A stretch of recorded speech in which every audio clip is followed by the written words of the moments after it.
ക്ലിനിക്കിൽ വരാറുള്ള പേഷ്യൻസ് സ്ഥിരം പറയുന്ന ഒരു ബുദ്ധിമുട്ടാണ് എത്ര ഉറങ്ങിക്കഴിഞ്ഞാലും ഒരു ഫ്രഷ്നെസ് തോന്നുന്നില്ല. 7 മണിക്കൂർ 8 മണിക്കൂറൊക്കെ സ്ഥിരമായി ഉറങ്ങുന്നുണ്ട്, പക്ഷെ എണീറ്റ് കഴിഞ്ഞാൽ ഉറങ്ങാത്ത അതേ ഒരു ടയർഡ്നെസ് പോലെ തോന്നാം. ഒരു full time low battery life പോലത്തെ ഒരു ഫീലിംഗ്, എനർജി ഇല്ല, ഒന്നും ചെയ്യാനുള്ള താല്പര്യമില്ല. ഇങ്ങനെയുള്ളവരിൽ സ്ഥിരമായി കണ്ടുവരുന്ന ഒരു ബുദ്ധിമുട്ടാണ് ലോ വൈറ്റമിൻ ഡി, അതായത് വൈറ്റമിൻ ഡിൻ്റെ ഡെഫിഷ്യൻസി എന്നുള്ളത്.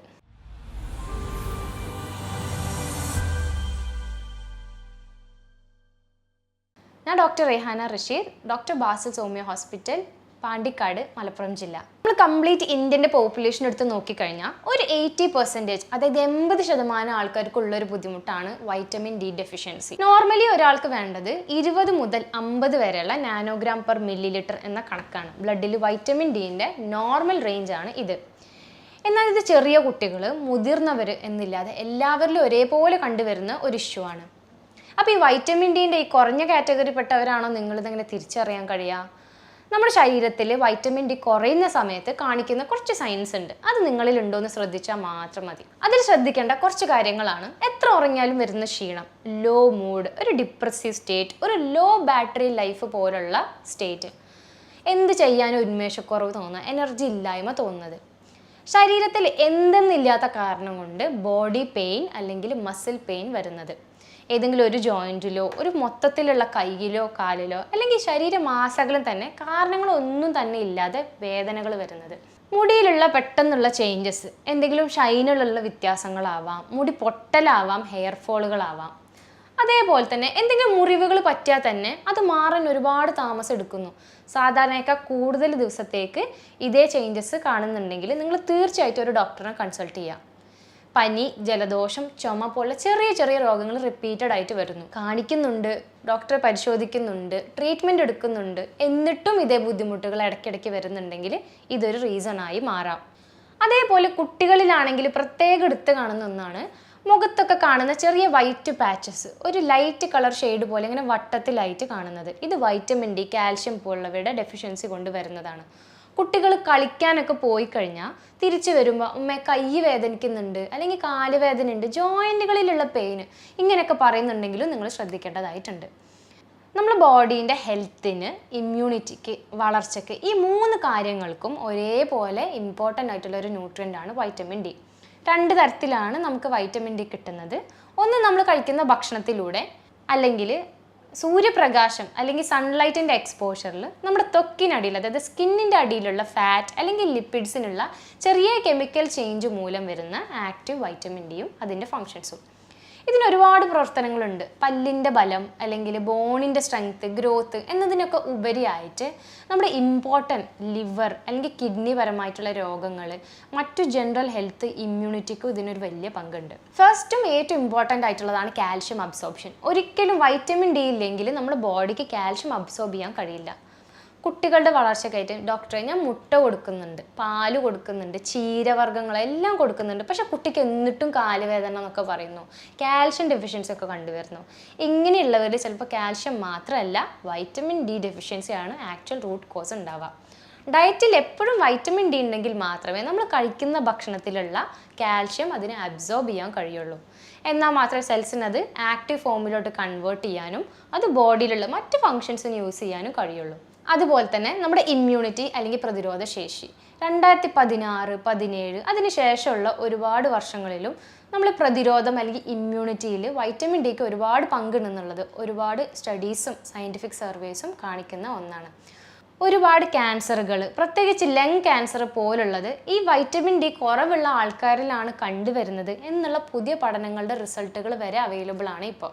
ഇതിൻ്റെ കൂടെയുള്ളതാണ് വൂണ്ട് ഹീലിംഗ്. എന്തെങ്കിലും മുറിവ് പറ്റിക്കഴിഞ്ഞാൽ അത് ഉണങ്ങാൻ സാധാരണയേക്കാൾ കൂടുതൽ സമയമെടുക്കുന്നത്. അത് ഇൻഫെക്ഷൻ ആയി തന്നെ ബോഡിയിൽ റീറ്റെയിൻ ചെയ്യുക. ചെറിയ ഇൻഫെക്ഷൻസ് പോലും റിപ്പീറ്റഡ് ആയിട്ട് വരിക, പനി, ജലദോഷം, ചുമ, ആസ്മ പോലുള്ളത് സാധാരണഗതിയിൽ കുറച്ച് ഒരാഴ്ചയിലോ 2 ആഴ്ചയിലൊക്കെ മാറേണ്ടതാണെങ്കിൽ വരെ കൂടുതൽ താമസം പിടിക്കുന്നത്. കുട്ടികളിലാണെങ്കിൽ മറ്റ് നമ്മൾ സ്പെഷ്യലി കാണുന്ന ഒന്നാണ് മുഖത്ത് വരുന്ന വൈറ്റ് പാച്ചസ്. ചെറിയ ചെറിയ വൈറ്റ് ഡോട്ടുകളായിട്ടോ സർക്കിൾസ് ആയിട്ടോ കണ്ടുവരാവുന്നതാണ്. അതേപോലെ തന്നെ കളിച്ച് കഴിഞ്ഞ് കഴിഞ്ഞാൽ വരുന്ന വേദനകൾ, കുട്ടികൾ കാണുന്ന ഉന്മേഷക്കുറവിനൊക്കെ മെയിൻ റീസൺ ഇത് തന്നെയാണ്.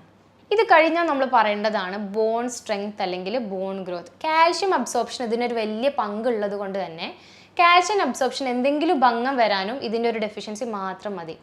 കുട്ടികളിലാവുമ്പോൾ സ്കേർവി അല്ലെങ്കിൽ ഓസ്റ്റിയോമലേഷ്യ, ഓസ്റ്റിയോപോറോസിസ് പോലുള്ള ബുദ്ധിമുട്ടുകളും വരാവുന്നതാണ്. റിക്കറ്റ്സ് ഒക്കെ വരാം, അതായത് നമ്മുടെ എല്ലുകളുടെ ബലക്കുറവ് വരിക, സോഫ്റ്റനിങ് സംഭവിക്കുക, ചെറിയ എന്തെങ്കിലും ഇഞ്ചുറി അല്ലെങ്കിൽ മെക്കാനിക്കൽ സ്ട്രെയിനിൽ അപകടങ്ങളൊക്കെ സംഭവിക്കുമ്പോൾ പെട്ടെന്ന് ഫ്രാക്ചറുകളോ പൊട്ടലുകൾ വരിക, ഇതൊക്കെ ഇതിൻ്റെ ഭാഗമാണ്.